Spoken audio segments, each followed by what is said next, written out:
Oh, hey.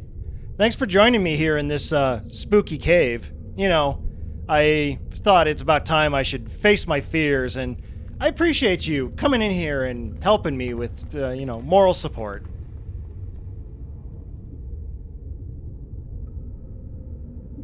Granted, a cave is not one of my actual fears, but, it's a lot harder to depict something real like, the loss of everything you care about and love, or the fear of being slowly forgotten forever, so, Plus, who knows? Maybe if I sit around in this cave long enough, some kind of, maybe a spider girl, or a slime, or some other kind of monster girl will show up, huh?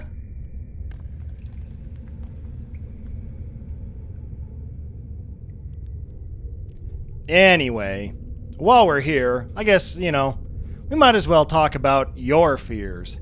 Yeah, what are your fears? Is your fear me interrupting you so we can talk about Fear Factor instead? Well, if it is, boy, is this going to be a nightmare for you then.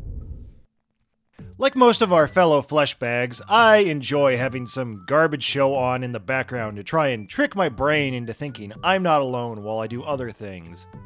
Due to its single episode stakes, my own personal addiction to 2000s nostalgia, and because it takes the brain power of a Casio wristwatch to follow, I have been putting on Fear Factor.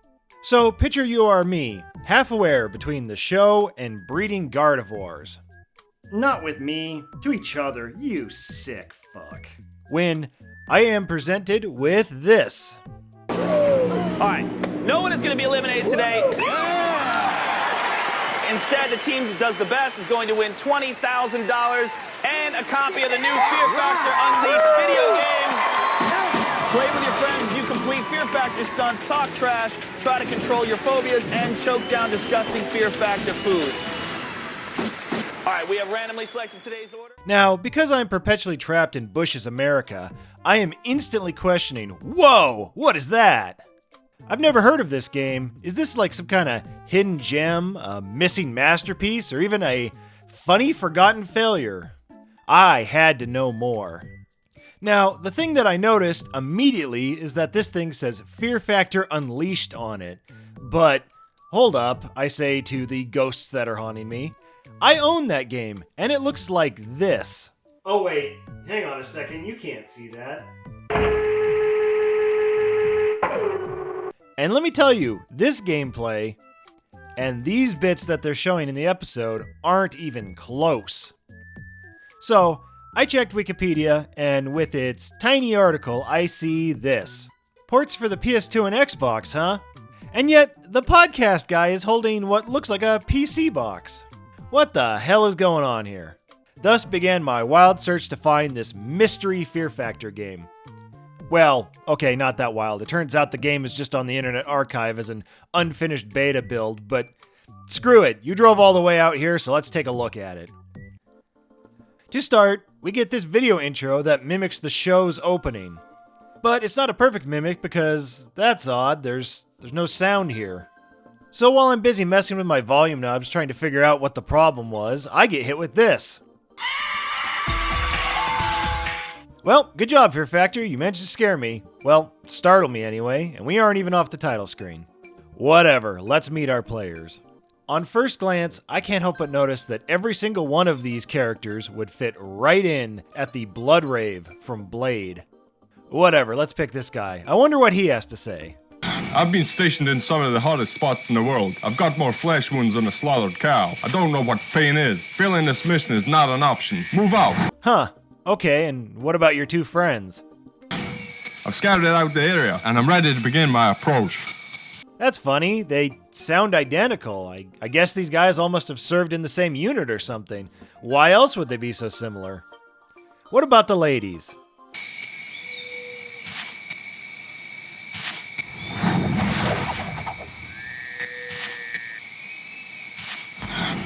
I'm a woman with a lot to offer. I'm sure I've got something that fits this bill. I'm a woman with a lot to offer. I'm sure I've got something that fits this bill. Is that it? You got me out of bed for this? I knew before I got here it was going to be easy. Let's get it on. Okay, I get the same voice actor thing. I mean, Bethesda does it, but using the same line twice? Ah, okay, there's only 3 lines in the game, which leads to this hilarious setup. When I'm out in the field, I like to keep a song in my head to stay loose. I think the one I'll use today is the village people's in the Navy. When I'm out in the field, I like to keep a song in my head to stay loose. I think the one I'll use today is the village people's in the Navy. When I'm out in the field, I like to keep a song in my head to stay loose. I think the one I'll use today is the village people's in the Navy. Also, the host is, well, not the most enthusiastic character. Ever wondered what hell looks like? Well, this place should give you a good idea. We call it Madness Mountain. Essentially, this place is a live volcano that we've modified for your entertainment. You guys are in for the thrill ride of your lives if you don't get burned to a crisp, that is. Wild that this game had the foresight to recast Joe Rogan before the actual show did. Okay, enough stalling. Let's play the actual game and see what it's like. Oh baby, it's a platforming party game. Finally, the Xbox has a fusion frenzy killer. The first world is Madness Mountain. And of course, it's brilliantly recreating that episode where Mr. Rogan watched a guy burn in a volcano.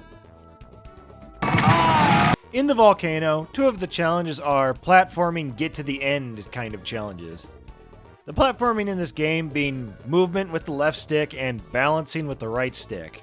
You have Fear Meter 1 on the side that increases as you are near things that are setting off your fears, like fire, heights, or gears.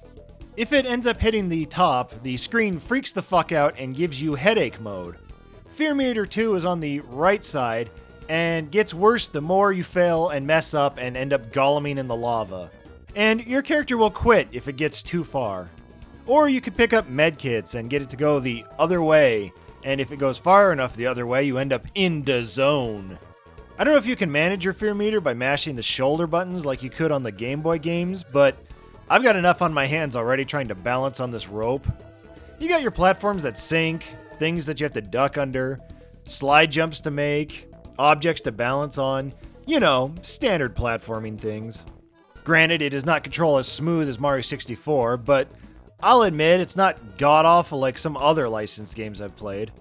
It's in that weird middle ground of competent to be fully playable, but with just an edge of wonky, so you get really annoyed when you don't land where you swear you were gonna land.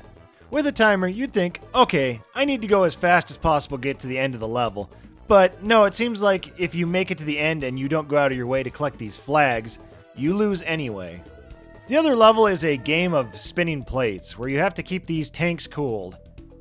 And if you don't, they will explode like a small anime wizard. Okay, let's move on to Skyreach with the... oh. Huh. I wonder why they call it that. Oh, probably because the host decided to have an existential crisis and he just stares at us in silence as he contemplates all the mistakes and mounting regrets that are in his life. Hey buddy, it's alright. I get it. This level is like if the slide from Mario 64 was made by a masochist. This level is super long, which would be fine if it wasn't for the fact that all the platforming in this game is super janky. I constantly feel terrible trying to make these awkward jumps. And it's made worse by the fact that if you're hanging from a ledge, you need to mash the space bar to climb back up. On top of all that other bullshit, you also have to listen to your guy scream every 3 seconds because he's on a slide.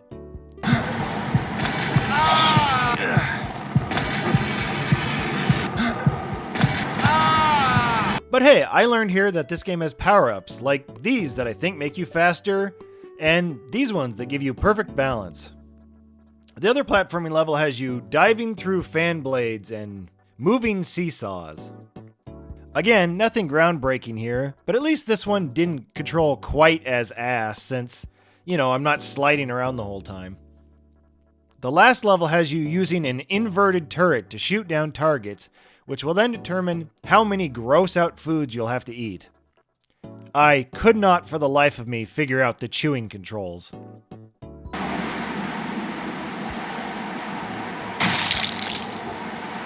Damn, she must have also just ate from this specific Burger King. You guys didn't give me food poisoning, but whatever you did was goddamn close.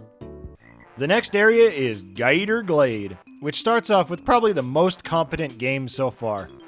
Well, okay, you gotta ignore the screen tearing when I say that. You need to steer the hovercraft around going through rings a la Superman 64, while dodging sea mines a la Hot Fuzz. Nah, just a load of junk.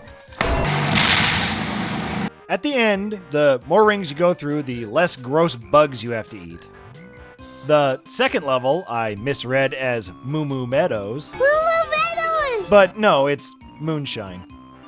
Oh, come on. This is that lame spinning plates minigame again, but this time with the added annoyance of platforming and climbing thrown in. The last one is platforming again, but this time in the bayou where you could see some fat old gators. Wish I had more to say about it, but it's the same obstacles from before, but just with soft water instead of a terminal fall. Like, I mean, you're looking at it. Exhilarating, isn't it? The next location takes us to beautiful, scenic Detroit. If you're from Detroit, just pretend I said Butte or Cincinnati for that joke. The first level is a junkyard where you drive your car around going from checkpoint to checkpoint, rally race style. While similar to the hovercraft from earlier, this plays worse by having the car feel super floaty. Now, we aren't big rigs bad, but it still doesn't feel great. The next level is the exact same junkyard, except this time the car has a rocket launcher and you need to shoot targets. All the targets are way above you, so you need to figure out the optimal slope and ramp to use to point the car up at to shoot them. Honestly, this one feels like it might have turned out pretty good if it had spent more time in the oven. I honestly hope that making this gave some dev the experience needed to further cement a good car game, and looking at the releases from the successor studio, I'm thinking maybe it did. The last stage is, once again, more platforming, only this time we are getting the new surprise of platforms that collapse when you stand on them. Oh, and some dickhead also left a bunch of landmines laying around. I guess this makes it more of a war-torn city then. There you go, look at this. This is what all American cities will look like by 2031. Alright, let's move on to everyone's favorite world, the ice world. This one starts with having to ride a ski gondola, but oh no, you silly lady, you're supposed to be inside of them, not standing on top of them. Also, lady, holy shit, you're gonna get frostbite like that. This one is a jump back and forth, collect the flags kind of game. This would be fine, except holy shit, does the camera really want to fight you on this one. It really does not like having to point back and forth. Also, I somehow managed to break this one and ended up clipping through at the end. So let's just move on before we no-clip out of existence. Next is another point-to-point rally race, but this time on ice. I hope you like slippery driving because this shit is slick. This course is filled with all sorts of ramps and geometry that are way too awkward to hit while sliding, so shit like this happens.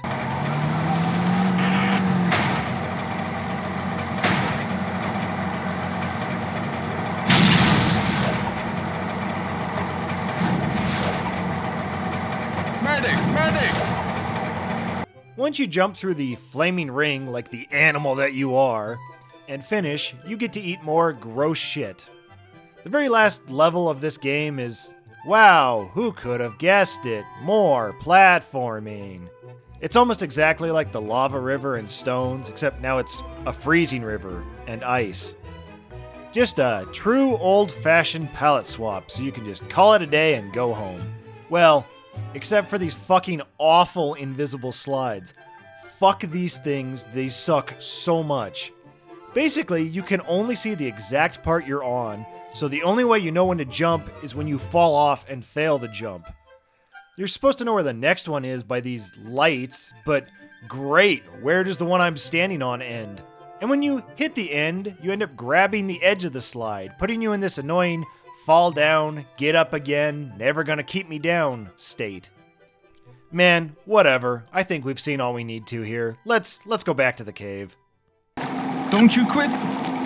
Fear was obviously a factor for you. So, there you go. Fear Factor Unleashed, the licensed game that never was. I can't shit on it too bad because, I mean, it never came out. It just feels mean-spirited to stomp all over an unreleased product.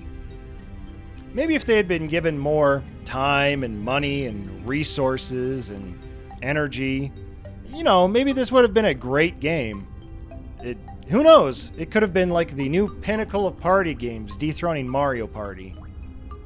I kind of doubt it though, because I mean, when you look at it, the game kind of has a lot of really repetitive elements at it. I mean, if you look at its core, it's basically just 3 mini games and 1 platforming game, and that's not going to revolutionize anything. Wow. Maybe that's the real lesson here. That everyone's biggest fear is the fear of failure. Nah, I think my biggest fear is that you won't like and subscribe.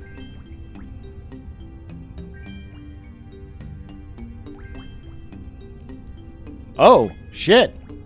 An actual spider girl. Oh, okay, hang on. Where's my pickup line book?